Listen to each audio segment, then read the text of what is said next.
متی 6 باب 3 سے 4 آیت۔ بلکہ جب تو خیرات کرے تو جو تیرا داہنا ہاتھ کرتا ہے اسے تیرا بایاں ہاتھ نہ جانے، تاکہ تیری خیرات پوشیدہ رہے۔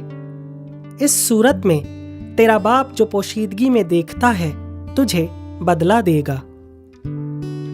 اس آیت میں یسوع مسیح نے ہمیں واضح طور پر تنبیہ کی ہے کہ ہم جو بھی خدا کی راہ میں دیں اسے پوشیدگی کی صورت میں دیں۔ انجیل مقدس میں دکھاوا کرنے والوں کو ناپسند کیا گیا ہے۔ وہ نیکی جو دکھاوے کے طور پر کی جائے گی اس کا کوئی اجر نہ ہوگا۔ ہمیں ایک مسیحی ہوتے ہوئے ہمیشہ اس ایمان اور پوشیدگی سے خیرات دینی چاہیے کہ اس کا علم صرف ہمیں ہو، نہ کہ دنیا کو دکھانے کے لیے دکھاوے کے طور پر کی جا رہی ہو۔ آپ کی نیکیوں کا اصل اجر صرف خدا آپ کو دے گا۔ آمین۔